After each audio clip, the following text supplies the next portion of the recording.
Hello, my loves, and welcome back to another episode of Fluffenhammer Adjacent. We're supposed to be doing a sort of Fluffenhammery thing yesterday with my colleague Adam, but I have a little bit of a cold, and yesterday I didn't have any voice at all, like at all. It would not have been much of a podcast, to be perfectly honest, but got my voice back today, just feeling a little bit fluey, not COVID-y, fluey, you know. Nurgle hasn't touched me to that degree yet, fortunately. Touch wood, you know. I imagine it's some level of either Zetian or Slaneshi protection, since I tend to vacillate between those two of the Chaos powers of late. But yeah, I actually managed recently, I was just digging around in the various nooks and crannies of my little maisonette, and I found an old white dwarf, like from the early days of 3rd ed, 40k, and in it were articles about the then newly released Khorn Berserker box set, the plastic Khorn Berserkers, which were at that time a new and revolutionary kit. There was literally nothing like them out there, really. They were one of the most advanced, one of the most mutable kits on the market. Fantastic piece of work, so good in fact that owing to the confounding and puzzling lack of other Chaos Space Marine kits, which could have very easily been designed off the back of these, quite frankly, they became more or less the default Chaos Space Marine plastics for years.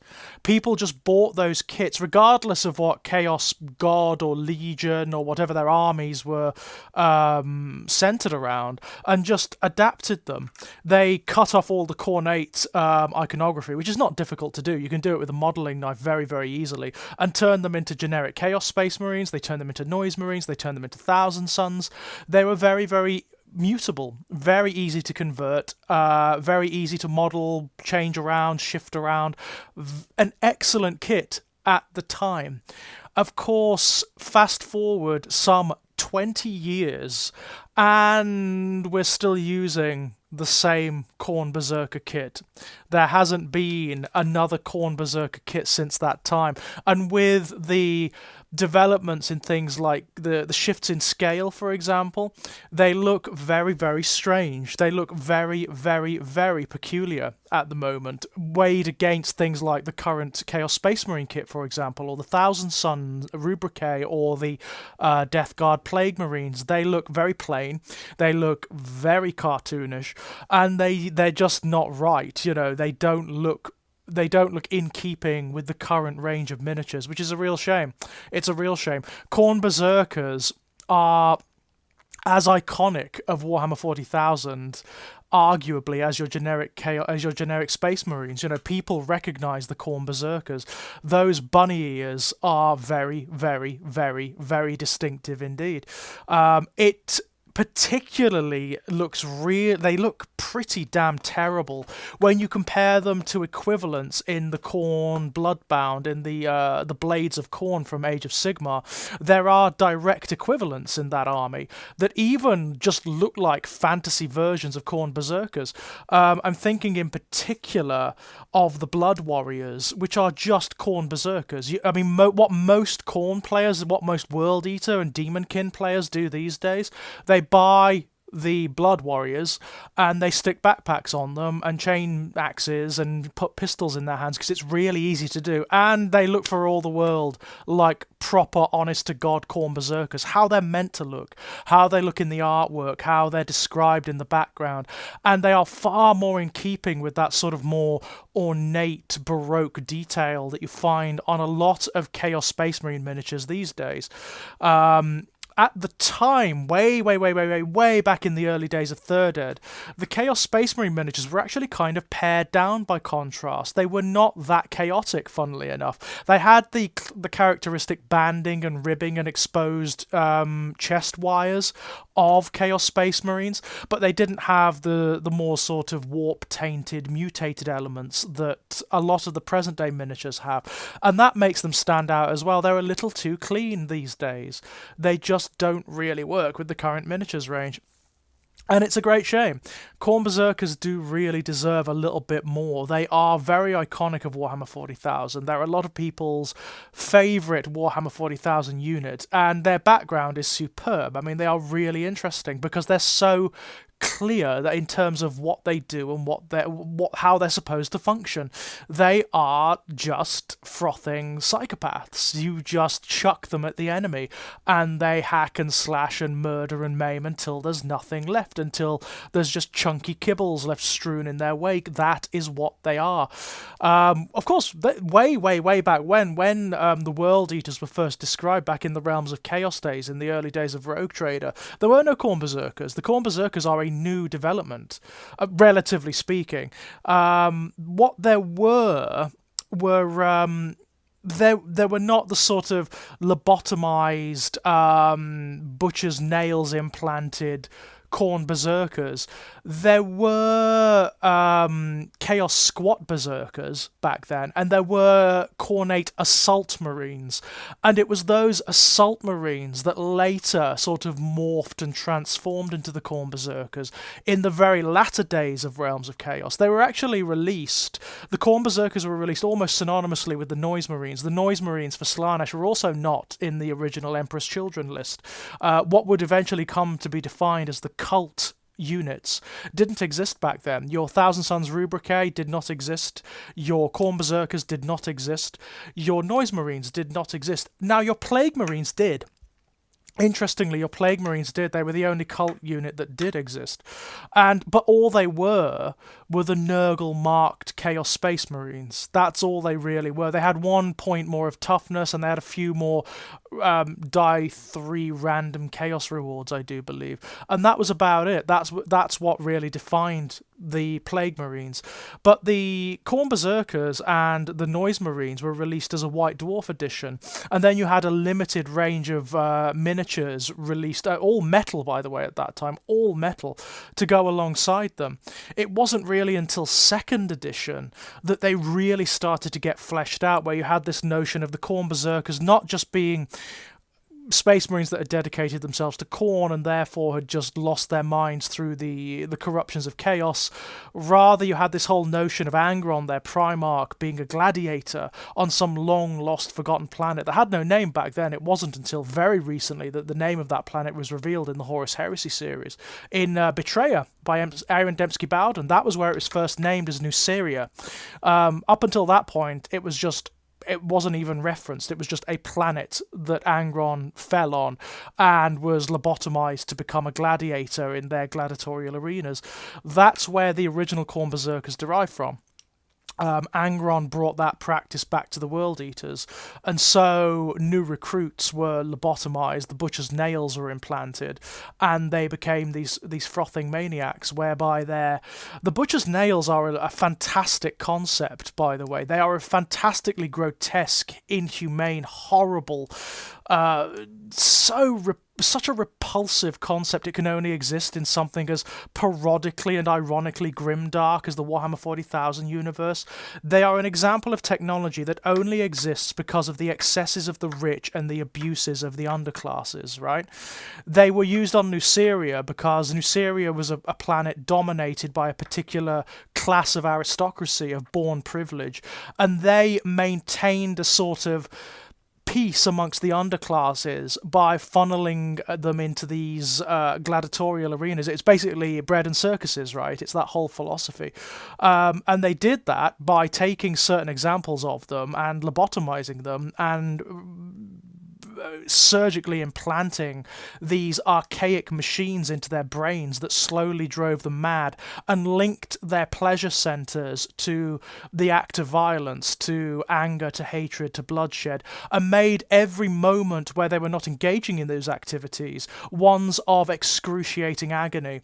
And that's what Angron has implanted in his brain, and that's what the World Eaters have implanted in their brains too.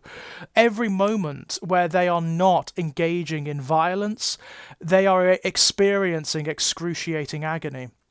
Whereas when they are committing violence, they're experiencing a kind of ecstasy that would shame a Slaanesh worshipper. And it's become an artifact of sanctity for them. they don't believe themselves to be mutilated. They believe themselves to be blessed. They believe that it's a sacred right that transforms them into the Crusaders, the Templars of Khorne, right? They believe that the Butcher's Nails are a blessing of Khorne. They are not a curse. They are not an imposition. And they believe that it was actually Providence that Angron fell on Nuceria. It's a fascinating thing. There's a wonderful, compared to some of the other cult legions and their concomitant cult units, there's a wonderful purity to the Khorne Berserkers. There really is. And at the same time, a kind of complexity. It's really, really fascinating. As time goes on, they lose any semblance of who they are. They lose any notion of self or restraint, or even of self-preservation. There are stories of the Khorne Berserkers when they cannot find anyone to slaughter. They turn on themselves. They actually drive their own chainswords into their entrails or cut off their own heads in sort of ecstatic worship of Khorne. It's really so gruesomely over the top, so ridiculously violent. It's the kind of horror that can only exist in the Warhammer 40,000 universe, and it's really, really cool.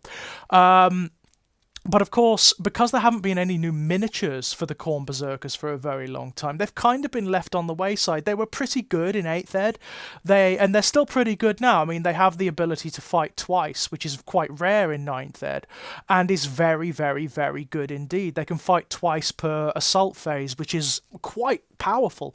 And there's also stratagems that allow them to fight again. So there is potential for them to fight 3 times in the assault phase, which is amazing. Absolutely amazing. It makes them really what they should have been for the longest time. But there has been a tendency for the Khorne Berserkers to be left at the wayside, to be honest, in comparison to other assault units from other armies. Like if you compared and contrasted them to, for example, Drukhari Incubi, through the ages, the Incubi were just better than them. They were just a million times better. Space Marine assault units generally have just been better than the Khorne Berserkers. It's sad, but it's true. Units like the Death Company from the Blood Angels, who are they're sort of like the Imperial analog to them in many respects. They have a similar problem, they have a similar dynamic going on. They just happen to be Imperial instead of Chaos. I've always just been better. They've just been better than the Khorne Berserkers. However, it looks like that might be changing. I mean, as we've discussed on recent episodes of the Fluffenhammer, we know that there's a potential World Eaters Codex on the way. We know that in the up-and-coming Chaos Space Marine Codex, which is about to hit quite soon by all accounts, the World Eaters and the Khorne Berserkers aren't in it. They're not in it because there is a World Eaters Codex on the way, which is a wonderful, wonderful thing. It means that arguably for the first time, or maybe for the first time since the Khorne Demonkin book, which was released in 7th Ed, we're going to get a really sharp, close focus on what the World Eaters are and what the Khorne Berserkers are, how they operate, what their culture is, how they function psychologically, and I'm all for that. I mean, if the quality of the World Eaters Codex is anywhere near that of the Thousand Sons and Death Guard, then it's going to be brilliant. It's going to be an amazing piece of work. I know that there's quite a lot of whinging out there on the forums with regards to the Death Guard and Thousand Sons, and I just don't see it, I'll be honest. As a Thousand Sons player, I just don't see it. I've had several games with the Thousand Sons in 9th, and I think they're great. I think they are an absolutely wonderful army. Bearing in mind, I don't play competitively. I really don't. I play narratively more than anything. I like the narrative of the game, but I've enjoyed playing with my Thousand Sons. I do believe that for the first time ever, they play as they should. They are this sorcerous occult whirlwind of an army that emphasizes very particular strengths and very particular weaknesses, as they should do. And I love that. I absolutely love that. The World Eaters, in many respects, should be the diametric opposite of the Thousand Sons in terms of the way they operate.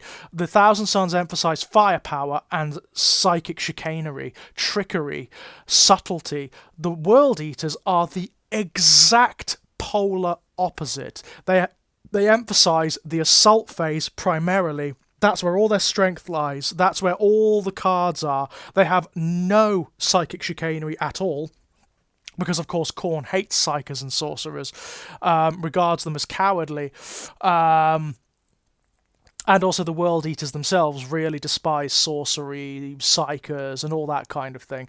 So absolutely nothing in that regard, but should be almost unstoppable in assault. That's the way they should be. They should be an absolute hammer of an army. In the assault phase, there should be nothing that can stand up against them, really, or very little that can stand up against them. But they should lose out in some of the other phases. That's kind of the gamble you play with the cult legions. They are very defined. They're very specific, and I kind of love them for that. They are, in terms of the way, in the respect that there are tiers of army in Warhammer 40,000. They are very much, it's almost like choosing to play on a slightly harder mode. They are tricky to use. The Thousand Sons are really tricky to use. You've got to really think about how you're deploying your army, how you're structuring your army, who has what psychic power, what naughty little tricks you're going to play with your relics and your psychic powers during the game, etc., etc. That's the way you play them. That's the way they work. The World Eaters have to be similar, albeit in a very different way. You are really going to have to think about how you use them, because all of the emphasis is going to be in the assault phase. And I'm going to assume that there are going to be special rules and whatnot that accommodate that. Their biggest issue is going to be transport. They are going to have to close the gap very, very, very quickly to be effective. And that's difficult in 9th Ed. Assault-based armies tend to suffer quite a lot in 9th Ed because it's all about the big guns, right? It's all about the big guns, and it's all about the long-range combat and the trickery that you can perform. So the World Eaters are going to be a tricky one. They're going to be a difficult one for them to get right. But it's going to be wonderful having a Khorne Codex again. Like I said, we haven't really had one since the Demonkin. I don't even play Khorne. Khorne is my least favourite of the Chaos Powers, but he is a Chaos Power, so I like him. I like all the Chaos Powers. He's my least favourite. He's the one I don't play. But I like the fact that the World Eaters will be getting what we've got now, what the Thousand Sons and the Death Guard have got, and what I assume eventually the Emperor's children must be getting.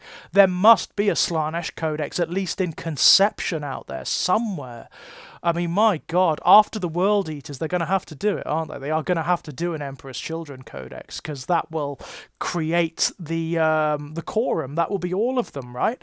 That will be all of the cult legions manifested as they should be. I cannot wait to see what they do with it, particularly Angron. Angron, again, is a tricky Primarch to render, because unlike the other demon Primarchs, he doesn't have the psychic powers. He doesn't have any psychic powers at all, because he doesn't. Khorne doesn't gift psychic powers. Instead, he has unnatural powers of ferocity. He is basically a living storm. He's like or a living earthquake. He should be a little bit like Kragnos in Age of Sigmar, He should be causing, like, wherever he steps, he should be causing environmental damage and terrain damage, because he is just fury and violence made manifest. He should basically be insanity on the tabletop. And the only way you should bring him down is with massed firepower. There shouldn't really be much in the game that can stand up to him in close quarters.